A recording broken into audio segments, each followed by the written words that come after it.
Hi, here I'm going to be reviewing the third story that appeared in Rod Serling's The Twilight Zone magazine, the June 1981 issue, that is. This is The Dreamshattering by Mary Kittredge. The illustration was by Frances Jetter. This was Kittredge's first professional publication. She would go on to have other stories published in Isaac Asimov's science fiction magazine, the Aboriginal Science Fiction magazine, and the Magazine of Science Fiction and Fantasy. She also co-authored with Kevin O'Donnell Jr.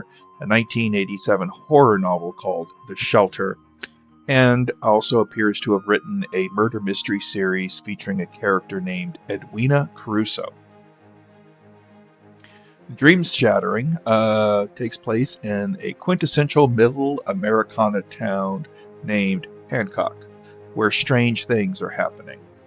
But the government is footing the bill for the disposal of all the animal carcasses and property damage because it is all part of the cost for what was described to the town as planes flying overhead at night for the testing of a new piloting system.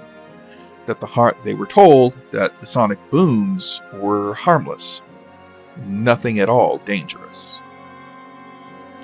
The Dream Shattering is an unsettling piece of paranoia-infused fantasy concerning the nefarious deeds and maneuverings of both the government and its military. Although the magazine ad copy intro asks, "How do you cure an epidemic of nightmares?" this story really isn't about curing nightmares, but inflicting them. It is also one of those stories that sprinkles its explanation through offhand comments, offhand observations, and offhand oddities. The story seems to be about a small town subjected to the harrowing effects of some weird weapon that might be intended for use in psychological warfare elsewhere. Or maybe it's just the illusions of sleep-deprived minds. I don't know.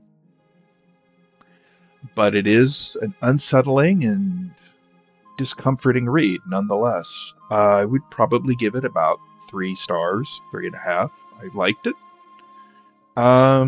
What I also thought was interesting was this morning, I read the story last night, and this morning on YouTube there was a short from Monstrum that talked about something called the hum, which is a strange ailment where people hear this low-grade humming, but only a certain percentage of the population hear it.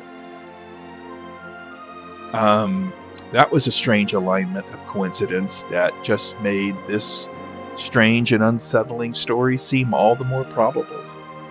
It also put me in the mood to revisit George Romero's The Crazies or Graham Baker's 1984 thriller Impulse again, which is always a good thing. But that's it for now. Until next time, stay scary, and I will see you again soon. Bye.